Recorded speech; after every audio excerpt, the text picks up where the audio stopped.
It all started with an email from Sierra Dobart to the Fox 8 defenders, begging for help. Around 8 o'clock, we do not go outside, period. We go upstairs because we don't want to be by the windows. We're afraid of gunshots coming through. Sierra lives here at the Willows apartment complex in New Orleans East. And it's probably spread all over inside the wall. In May, she told us, mold grew in her family's living room. We complained to the office several times. I've talked to the owner, I talked to management.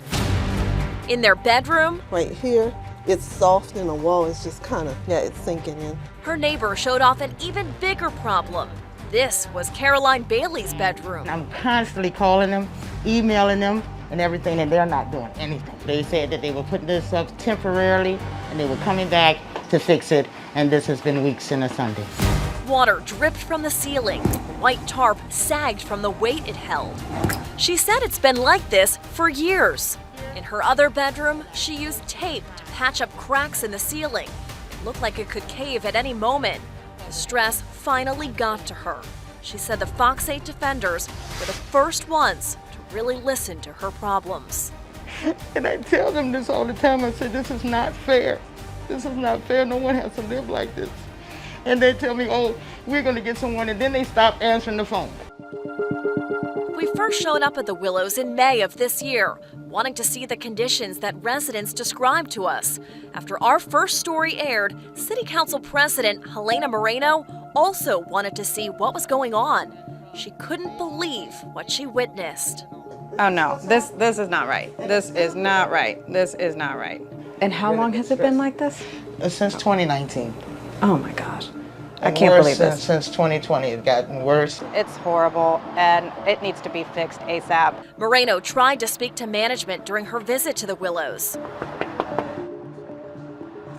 I mean, I just saw somebody go in, but now it's locked.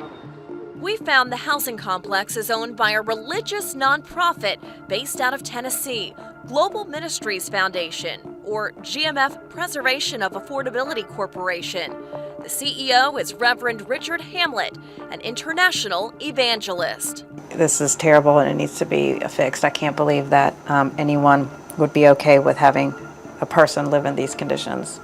Because it's a nonprofit, it pays no property tax. Over the years, the Willows faced extensive code enforcement violations, and our investigation uncovered a number of times when fines associated with those violations were ignored, not paid.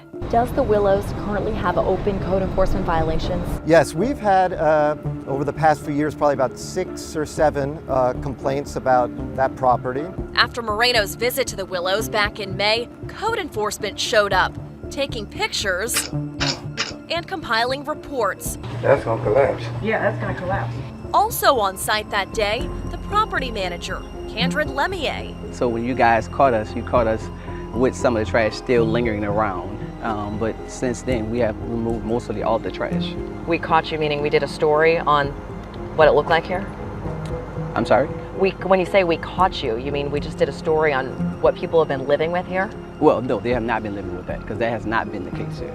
Lemier also told us there weren't any open code violations on the property. Any of the code violations, we have took care of those and rectified all those issues. Okay, so there's no open code enforcement violations? None. You can go search. We have no open code violations. All that has been cleared. And all the fines have been paid? Yes. That's correct. But remember, that's not what the head of code enforcement for the city of New Orleans told us. While we were touring the complex with code enforcement inspectors, Richard Hamlet called. He wanted to talk. Can you hear me, Dr. Hamlet? Meg. Okay, I'm gonna, Hello, Meg. hi, 1 second, I'm gonna hold a microphone up to the phone so we can hear you, Thank you. loud and clear. Okay, what is your comment about the state of the apartments here at the Willows in New Orleans East? We just had a hurricane and a COVID situation that put us in a bad optics that I'm sorry for. He told us he had a hard time hiring workers to clean up the property and that it suffered extensive damage in Hurricane Ida. But he vowed to make changes to better the lives of his tenants. And I don't want any resident to ever be in a situation where it's not quality housing. And I'm going to do everything I can do. And I'll commit to New Orleans to do the best I can and spend our money like we are to make this property more of to make it, turn it around to be a shining light within that community. After After our first stories aired, Sierra Dobard and Caroline Bailey did see some improvements. So they actually cut out the wall and replaced it with some more sheetrock. This is done. I really don't have any faith that they're going to move on again if it wasn't for you all. But on the same day we saw those improvements, we also toured this unit, where Melvia Hodges used to live. So as the ceiling was poking, within seconds, it had turned into that. So that was it. What if you had been standing right there? Exactly. She says the ceiling buckled and water came crashing into the kitchen. Melvia immediately moved out, but her belongings remained. As we look deeper into global ministries and GMF and their properties, we discovered the nonprofit also owns Park Fontaine in Algiers and the Belmont in Metairie. The nonprofit received state financing to purchase the properties. We found in 2012, the State Bond Commission approved $35 million in financing for global ministries to purchase Park Fontaine. In 2014, the Finance Authority of New Orleans approved $12 million in bonds for the Willows. And in 2015, GMF received $17 million in bonds from the Louisiana Community Development Authority to purchase the Belmont. Our investigation also found through 990 tax forms that Richard Hamlet makes around $500,000 a year from his nonprofit, and his immediate family members are all on the payroll. At the end of the day, they're slumlords. They are not doing right by residents, and they do not deserve public money. That was State Representative Jason Hughes' reaction when we told him about the state financing. He says he knew there were some problems at the Willows, but had no idea the extent of the issue until he saw our reports. I obviously had an up-close and personal look, Meg, after you and Fox 8 did a series of stories. Now, he's hoping to change state law. I'm currently working with House staff.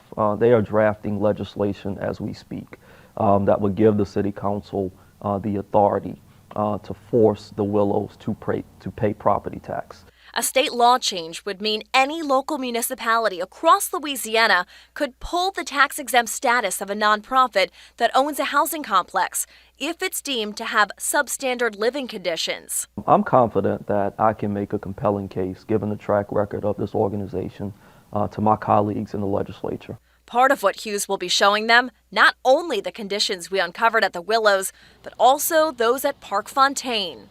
They got water running here.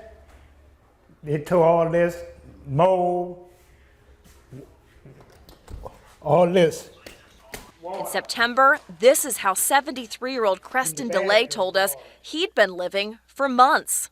The carpet, water, soaked from the leaking water. I got to sleep way over there where it's dry at.